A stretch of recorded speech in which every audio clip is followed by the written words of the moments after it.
Have you ever stopped to think about the incredibly intricate dance that happens just to keep our lights on? Hmm.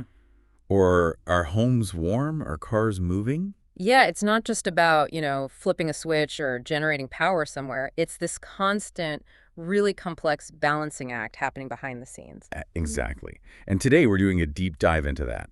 We're looking inside a technical energy system analysis model. Right. Our mission basically is to unpack how these models work, how they take this huge stack of information, energy demand, power plant details, even things like your electric car, Ow. and figure out the best, most stable way to manage a whole country's energy flow. And you find some pretty surprising factors that go into optimizing an entire grid, making sure it's reliable, minimizing waste. Definitely. For this, we're drawing on a pretty detailed technical document about energy system analysis. Yeah. It's full of, well, fascinating equations and strategies that make it all work. Yeah, it gets quite technical, but the concepts are really interesting. So let's jump in.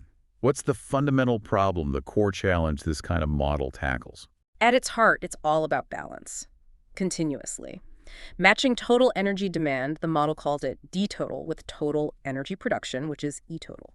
And D-total, that's not just one number, is it? It must cover everything. Exactly. It's a mosaic, really. It includes household electricity, which they label DE, industrial processes, DFX, cooling, D-cool, even charging electric vehicles, DBEV. It has to capture the full picture of what the system needs, second by second. Okay, so you've got all this demand. How does the model primarily meet it? What are the main players on the supply side? Well, a key part are the condensing power plants, EPP. Think of them as the flexible workhorses of the system. Flexible how? They're the ones that primarily kick in to make up the difference. The gap between total demand and what other sources like renewables, airs, combined heat and power, EMCHP, hydro, nuclear, are already providing. And crucially, they also help stabilize the grid because they can ramp up or down relatively quickly. And here's something I found really interesting in the document. It's not just about having enough power. Sometimes having too much is the problem. Yes, exactly, especially if you can't export that surplus. This is where the model gets quite specific. Oh, so? It introduces two concepts: critical excess electricity production, or CEP, and exportable excess electricity production, EEP. Okay, break those down. Right, so if the system is producing more electricity than demand, plus what can physically be sent out through the interconnectors, the export lines, that extra unmanageable bit is CEP. Critical excess, it literally has nowhere to go. And EEP. That's the excess electricity that is within the limits of the export connections.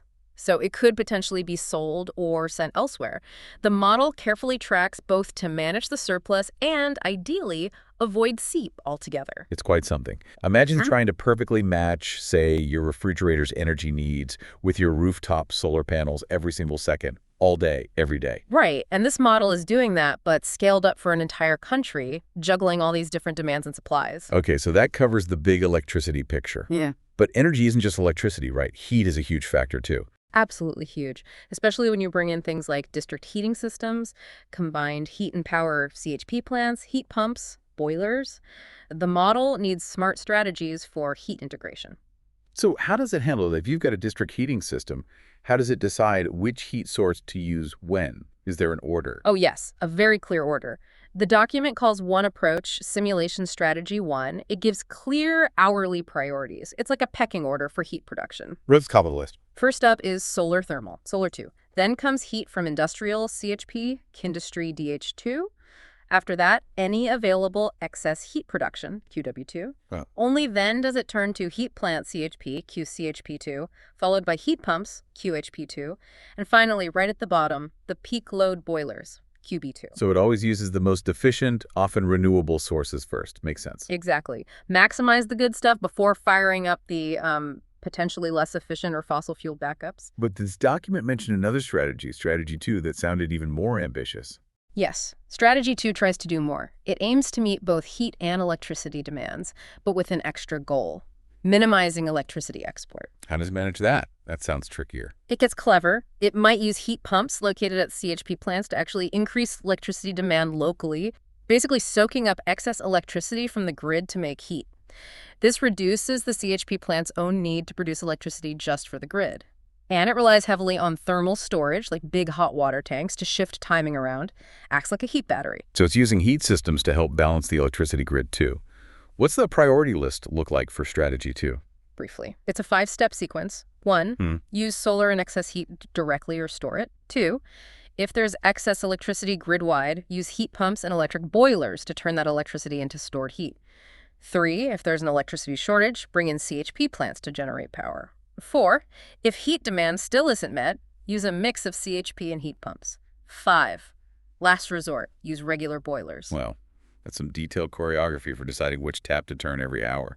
It really is. And it shows how the model optimizes based on the bigger picture, whether the priority is heat or avoiding wasted electricity. Speaking of optimization and flexibility, the document brings up the idea that electricity demand isn't always fixed, right? It can be flexible.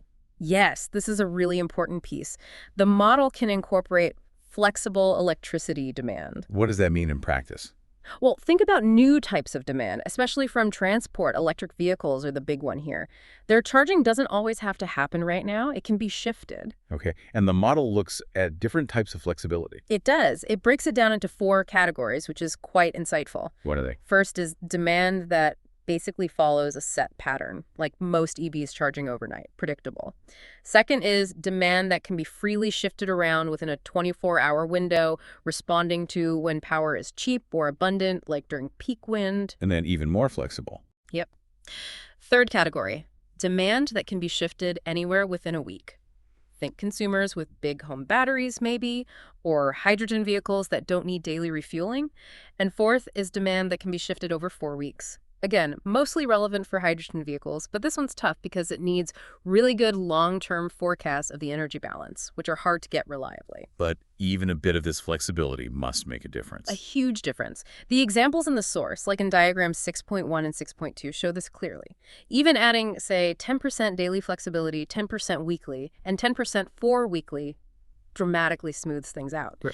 It reduces the mismatch between when renewables or CHP plants are generating power and when demand actually happens, flattens those peaks and valleys on the grid. It's like imagining your house automatically running the dishwasher or charging the car when solar power is booming or electricity is cheapest. Yeah. But this is applying that idea across the whole system. Exactly. Coordinated flexibility on a massive scale. So if demand can be flexible, what about supply? You mentioned renewables and CHP, but what about hydropower? It feels like a big, steady source. It can be steady, but it's also incredibly flexible. It plays an essential role in grid stability. I usually just think of dams generating power based on water flow. How does the model optimize hydro for flexibility? It's clever. It starts with an average output based on water supply over the years, sure, but then it actively modifies that output hour by hour. It considers the reservoir storage capacity, how much water you can hold back, and the generator capacity, how fast you can turn water into electricity. The document gives an example. Maybe you have 2.5 TWh worth of water available per year, a 400 milliW generator, and 1,000 GWh of storage. The model calculates you can actually produce 2.0000 TWh per year effectively. So those storage and generator sizes are critical constraints. Absolutely critical. If, say, your storage is smaller, maybe only 500 GWh, you might only get 1.88 TWh out. You lose potential because you have to spill water you can't store. But if you increase the generator size, maybe to 700 milliW, you might be able to capture that full 2.000000 TWh potential again, because you can generate power faster when the water is available. So hydro isn't just baseline power, it's an active tool. How did the model use this tool for the wider grid? Well, connecting it back, the model uses hydro's flexibility to actively replace production from those condensing power plants, the EPP units. Okay. And really importantly, it uses hydro to reduce both that critical excess electricity production, CEP, and the exportable excess, EEEP. Diagram 6.7 in the source shows this hydro output is regulated specifically to cut down on surplus and reduce the need for other power plants. So hydro dams act like giant flexible batteries in a way, storing energy as water and releasing it precisely when needed to balance the system. That's a great way to think about it, yeah. Scint response, massive scale. Let's shift scale now. What about smaller systems? Individual buildings with, say, their own CHP units or heat pumps.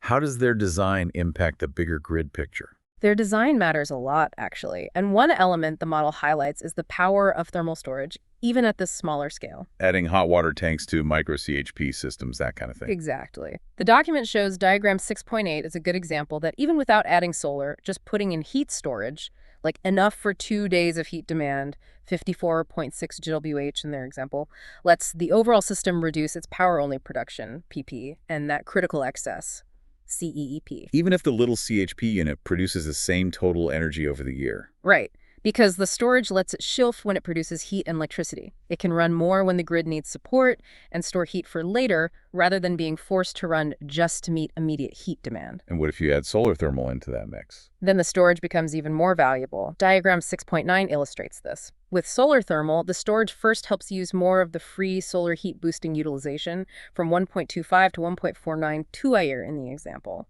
And then on top of that, it further cuts down the system's need for power-only plants and reduces excess production overall. It really shows how cumulative effects work. Decisions made about individual building systems can genuinely help stabilize the entire grid. Precisely. Small scale, big impact when aggregated. Okay, thinking about the future grid, what about newer technologies like electrolyzers for hydrogen or general electricity storage? The model incorporates those too. It includes a hydrogen system electrolyzers, making hydrogen plus storage. This hydrogen could be for transport, industry, maybe even small CHP units, or making electrofuels. And how do electrolyzers play into the balancing act? Are they just consumers of electricity? They can be much more. They offer a kind of double benefit. The model optimizes their operation to help avoid CE critical excess production. How? By increasing their electricity demand when there's a surplus, soak it up. Okay, using excess power to make hydrogen. Right, and conversely, they can help avoid needing power-only plants, CEP, by decreasing their hydrogen production and thus their electricity demand when the grid is tight on power. It balances the shifting to still meet the annual hydrogen fuel target. So they act as a flexible load. What about general electricity storage? Batteries, pumped hydro? Yep, the model has a generalized electricity storage component. Could be batteries, could be pumped hydro, could represent various things. Its main job in the model: avoid critical excess electricity production. How? Simple logic. Charge up when CEP is positive, when there's unusable excess. Discharge later to reduce the need for imports or to replace output from conventional power plants when demand is high. And the document mentions other storage types fit this mold too. Yeah, things like compressed air energy storage, CAES, are modeled similarly. It just shows the versatility of storage and smoothing out grid fluctuations. Now this next one sounds almost sci-fi. Your car is a power plant, vehicle to grid, V2G. It's a really transformative idea, yeah. The model approaches this by treating the entire fleet of V2G-capable vehicles as if it were one single giant battery connected to the grid. A giant battery made of parked cars. Yeah. How does it figure out how much power that battery can actually provide? It calculates the available grid connection capacity based on a few things. First, the total charging power capacity of all the V2G chargers in the fleet. Second, the percentage of parked cars that are actually plugged in and enabled for V2G. And third, crucially, the fraction of vehicles that are not driving at any given hour, which it derives from transport demand patterns. Diagram 6.2 in the source shows how changing these inputs affects the grid capacity. It's not just how many EVs, but how many are available right now. Okay, but here's the key question, surely. How does it use the cars for the grid without leaving drivers stranded with dead batteries? Ah, yes. Very important practical point. The model has a preloading mechanism. Preloading. It means the model forces the car to charge even if there's no excess electricity on the grid, even if it means firing up a power plant if the car's current battery level isn't enough for its anticipated upcoming driving needs. Ensuring the driver has enough range is paramount. So there's a trade-off there. Convenience for the driver might sometimes mean less optimal grid operation. Exactly. It highlights a key balance that needs managing in a real V2G system. But the core function remains. V2G cars charge up when there's excess electricity, CEEP positive, And discharge when? and they supply power back to the grid when it's needed to avoid firing up those condensing power plants, EPP. They act as distributed power sources. It's amazing the idea that your parked car becomes an active player, stabilizing the national grid, intelligently charging and discharging. It really shifts the perspective on what a vehicle is, doesn't it? Absolutely. Okay, one last element from the document that seemed unexpected. Desalination plants. How do they fit into energy systems? Right. Not the first thing you think of for grid balancing. But the model integrates them as active components. Oh, how does that work? They just need power to make fresh water, don't they? Primarily, yes. And the model first figures out the minimum water storage needed, so water demand is always met. But then they get a dual energy role. When there's excess electricity on the grid, E excess zero, related to CPEEP, the desalination plants can increase their water production, using up more electricity. They become flexible demand. Absorbing the surplus. Yeah. And the other role. Conversely, if the grid needs power, and power-only plants, EPP, would otherwise have to run, the desalination plants can actually increase production from their turbines generating electricity while simultaneously decreasing their water production. Wow, so they can be both a load and a generator, flexibly. Within certain limits, yes. The model even considers things like brine storage, which affects how flexibly they can operate. It's a great example of integrating an otherwise unrelated industrial process into the Energy Balancing Act. What a journey. We've Yeah. gone through this incredibly detailed, interconnected world of energy system analysis, seeing how one model can orchestrate everything from huge hydro dams and citywide heating networks. Right down to the charging pattern of your electric car or even a desalination plant's operation. It's really a testament to the ingenuity needed to plan a reliable and sustainable energy future. And understanding this level of detail, it really highlights the massive complexity, doesn't it? But also the immense potential we have for optimizing how we use energy. Every choice, every new technology integrated, it all ripples through the system. Absolutely. The interconnectedness is key. So, as our energy landscape keeps changing, more renewables, more smart devices, it makes you wonder what other hidden or unexpected parts of our daily lives might become active players in balancing the grid. That's the provocative thought, isn't it? Could your smart home, your fridge, your air conditioner one day be actively, dynamically helping to prevent critical excess electricity just by adjusting its timing slightly? The future grid might be woven much more deeply into the fabric of our lives than we think.